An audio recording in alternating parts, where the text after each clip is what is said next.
Hello. Thank you so much for joining me today. How are you? Probably doing better before I blew your eardrums out just now, huh? Why are station wagons more popular in Europe than in America? That is an interesting question. Be honest, I didn't know anybody still drove station wagons before I started watching, all these European videos and stuff. When I think of a station wagon, honestly, this is what comes to mind. These were popular back in like the 80s or 90s. I remember driving around as a child. I wasn't the one driving. I remember sitting in my booster seat in the back of the minivan as a child. And if you saw one of these, with the wood panels on the car, you'd hit your sibling in the arm. You'd punch him in the arm. You'd call Woody and hit him in the arm with a fist, with a knuckle sticking out. That's really what comes to mind when I think of a station wagon. These are kind of old school. I know there's more modern ones than these today, but you don't see them. At least I don't think so. Maybe I see them and I don't even know that they're station wagons, but I don't think so. I don't know anyone who drives a station wagon. So why are they so popular in Europe? Interesting question by CNBC, a small and up-and-coming YouTube channel.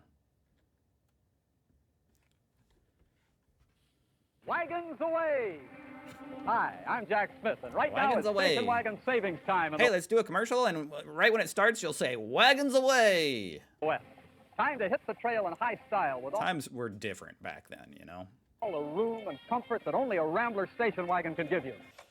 There it is. That's pretty much exactly what I just showed you. Hey, by the way, this thing is on sale for $797, guys. Go pick it up on eBay. $797. Wagon was once a fixture of American family life. It was a common sight in American garages and frequently featured in popular culture. Yeah, I think of them in movies. These days, however, it has nearly vanished from U.S. roads. Americans, at least most of them, just don't like the segment, and it shows in the tiny number of wagons sold every year. Americans just don't like wagons. For whatever reason. We have rejected the body style for many years. It's been declining.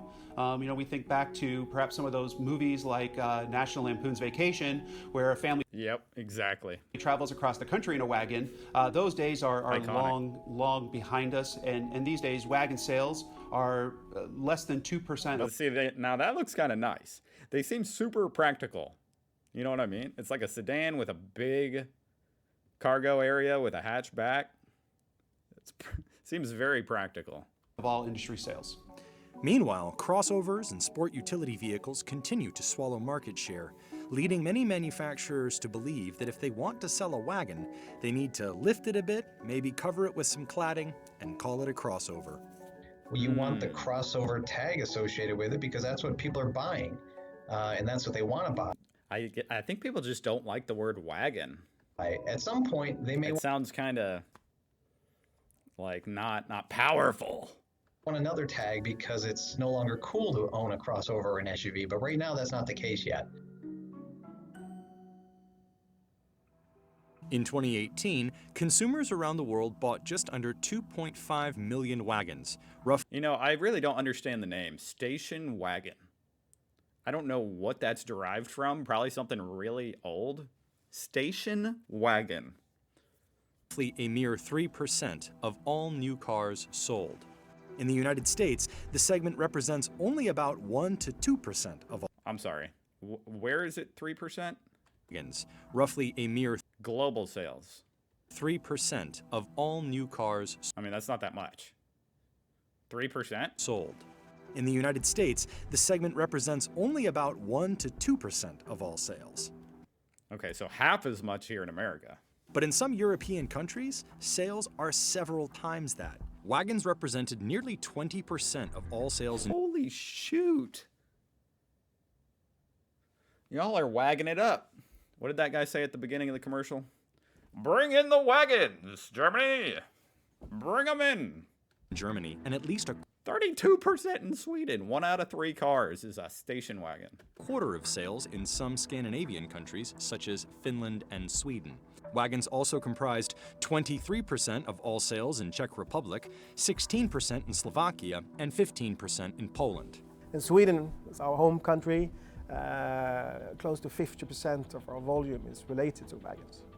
You have the best residual values, you have the most loyal consumers, and also that is how we live in Sweden. You know, nature is very important. We do as Live by the wagon and die by the wagon.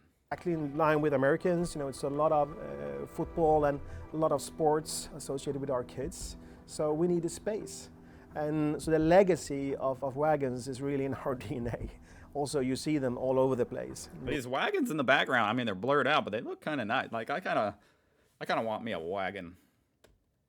My Corolla doesn't have enough space. Roads in Sweden and in Europe. More than 70% of all wagons sold in the world are sold in Europe. There, the wagon is still I guess they're not very popular in Asia either, huh? seen as an efficient blend of function and performance, especially when fuel prices can be quite high. In Europe, the station wagon continues to be the body type for many families, even though It's almost like the minivan here in America, the equivalent. they have lost traction as well in Europe. Despite the fact that Europe is the world's wagon strong, But the wagon, like, I think wagons can be cooler than minivans. You know what I mean? Minivans are not cool. No one thinks they're cool. Well, I kind of do. You get a TV flipping down there in the middle. You got the 2 seats in the middle can fold down, so you got a footrest for the back 2 people sitting in the back seat. Minivans are awesome, in my opinion. But I'm just saying, nobody thinks they look cool. Whereas these station wagons, some of them do look pretty cool. stronghold, data do suggest that sport utilities are eating into its share on that continent as well. Oh, uh-oh. Of course, on the other end of the spectrum, US data show that sport utility vehicles have completely eclipsed the wagon as the family hauler of choice. Wagons have steadily What about the lost minivan? share in the US new car market, from 3.69% of new car sales in 2008 to 1.4% in 2018. There's almost no point in even importing them here into America. That's so few. Crossovers and SUVs grew their share of the new car market in the US by 20% Look at from that. 2008 to 2018. They now make up nearly half Wow. of all new car sales. For now, wagons have managed to find a way to keep a foothold, albeit a small one, in America.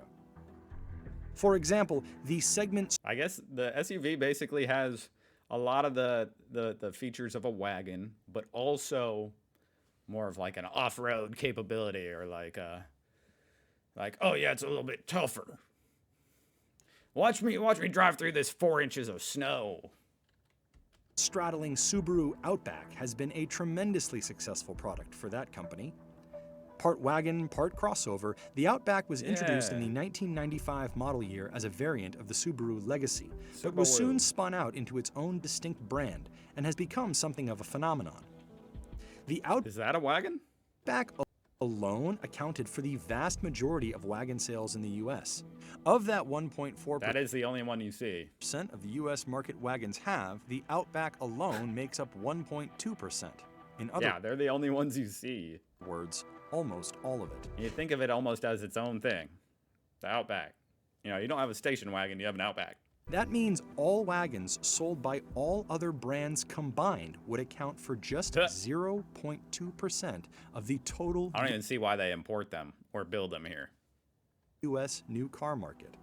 So when we talk about wagons, we're essentially talking about one model with a very decent industry share, and then a handful of other models that quite frankly don't sell very well. The Outback is an example of how wagon-like vehicles can be successfully marketed in the United States, and perhaps gives an idea of how they are likely to look in the future if they stick around. I think of them as an SUV. That's just a little bit shorter.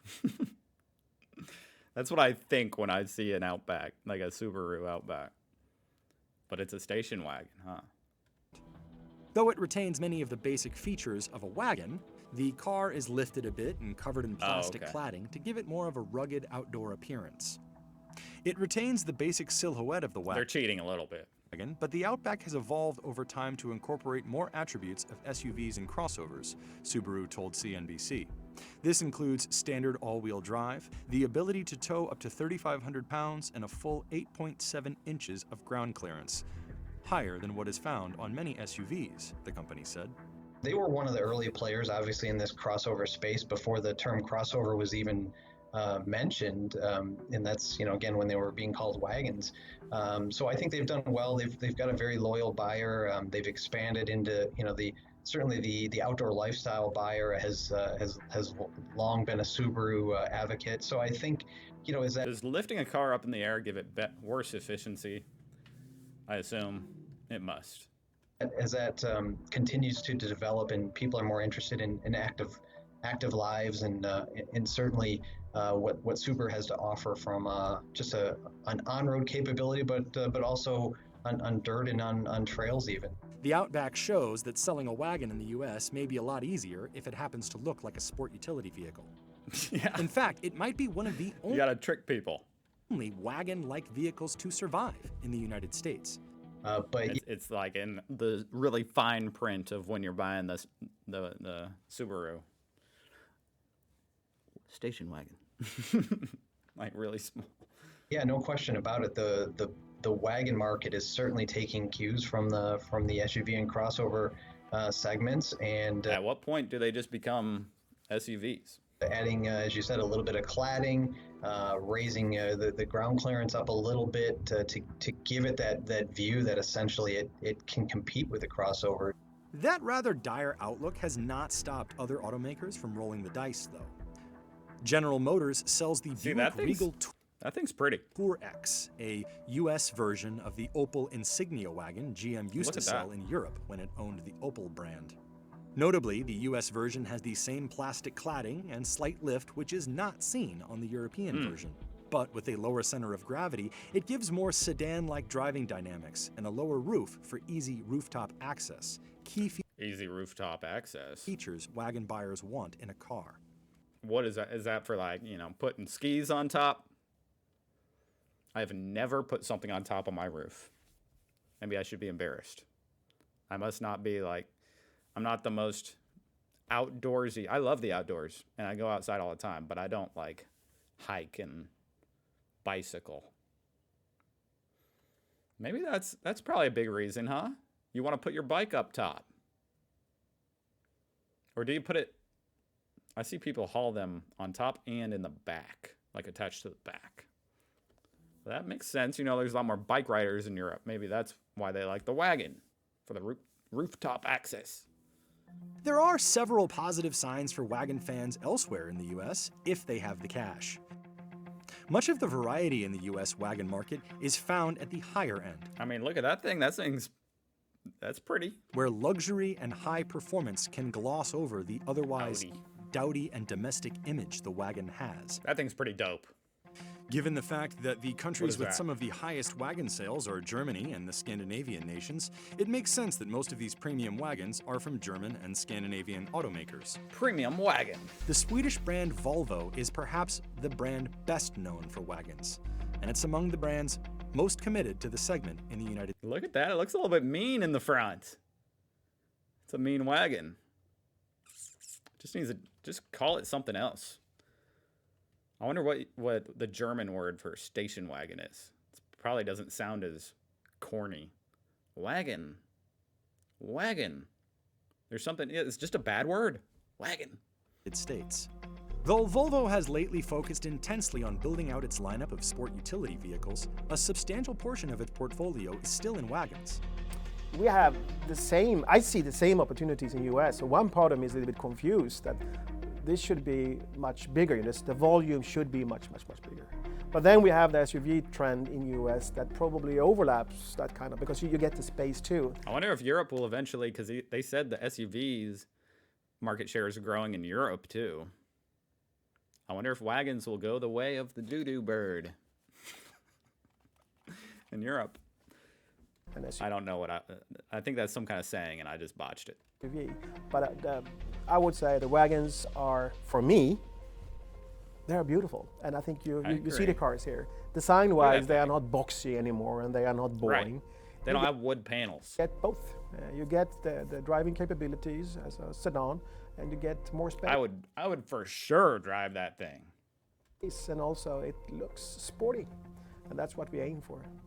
Volvo sells the mid-sized V60 wagon and the larger V90. Both can be bought in the cross-country trim, which means the car is lifted and comes with the familiar dark cladding on the sides of the car. What is cladding? I'm kind of a car noob, guys. Is it this stuff around the wheel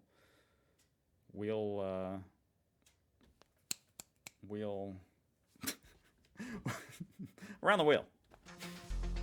And Volvo also has a 415 horsepower performance hybrid version of its V60, bearing Volvo's Polestar brand, which was once its in-house performance shop and now specializes in making high-performance electric cars. vehicles. Yeah.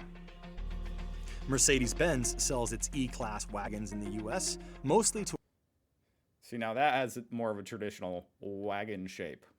well-heeled buyers with families. The car sells especially well in the Northeast. Wagon sales make up a tiny portion of Mercedes' US total, 0.7% to be exact. But buyers are loyal, and they pay. An E450 And they pay. 4MATIC wagon starts at You about do have to pay for the...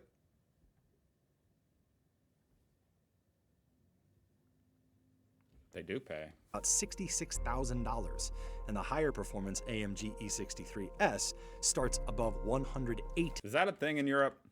A higher This performance sticker on the back of people's car? It's kind of weird, you know? You can look at someone's car here in America.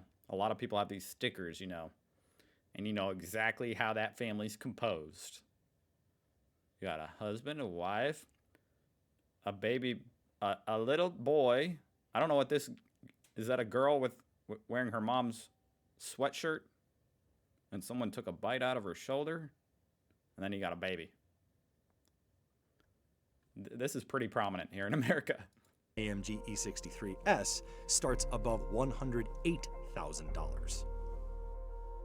Fellow German automaker Audi said in August of 2019 it plans to bring I the like the Audis. RS6 Avant wagon to the US. The RS6 Avant is a performance wagon Audi will sell alongside the A4 all-road wagon it currently offers and the A6 all-road, You would stand out here in America driving that. which Audi said in October it will also be bringing back to the US. In recent years in the United States, Audi has only sold its A4 all-road wagon, which is also a popular choice among premium wagon buyers. Even Porsche has a wagon-like vehicle. However, the number of wagon-loving diehards seems to be shrinking, and many in the industry are not optimistic that the wagon will make a comeback anytime soon. I wonder It's a funny thing how auto trends change over time. how many more cracks at the bat we're going to get here from this forbidden fruit and these wagons coming from overseas. So things are getting The forbidden fruit, the station wagon. Everybody wants to take a bite. even slimmer for wagon enthusiasts out there. And so Bring in the wagons, the forbidden fruit. Come take a bite. yeah, the future for wagons is That should be a commercial with Satan as the announcer. it's going to be tough for future European wagons to really come to the United States. What buyers are more likely to end up with is a crossover, which some say is really a wagon in a slightly different form. There isn't a lot of what I would call pure wagon development going on right now. With that as a PWD, Pure Wagon Development. Yep. backdrop, the I guess prospects for the wagon aren't necessarily strong, but the caveat here is you're getting into that blurring area where what is a wagon and what's a crossover, and a lot of the stuff that is being developed is what I would argue is shorter height-wise vehicles that have kind of that crossover style, but are probably more like a wagon. Sport utility vehicles do seem to have certain practical advantages over traditional passenger cars that consumers seem to find irresistible. Most importantly, their taller height gives drivers a better view of the road and often a more comfortable, upright seating position. This guy talks like he's an alien. Sport utility vehicles do seem to make these humans... There's something about them. You know, I don't know what it is. Customers also consider them But it seems to work on humans. easier to get in and out of. Fuel economy has also improved on SUVs to the point That's a good point. where they are often Maybe that's an interesting point. Because, you know, a wagon's more efficient, but now that SUVs are... or gas cars in general are becoming more and more efficient. Of course, eventually they'll probably all switch over to electric cars. It'll be interesting what the trends change when that... What happens to the trends when that happens. often about as efficient as comparably sized passenger cars. But their image as more rugged, sporty, and versatile vehicles has played a significant role in their appeal, say many industry watchers. They have become so popular as family vehicles that they may one day end up with the same reputation wagons themselves earned over the decades. Practical, but deeply uncool. That'll be an interesting day when the SUV is deeply uncool. That was a really good video. Shout out to CNBC, a small and up-and-coming YouTube channel. Go check them out, link down below. And thank you for watching. That was really fun. And I don't even know that much about cars. But hopefully that was not super annoying to listen to me talk about them. Subscribe if you want to. Goodbye.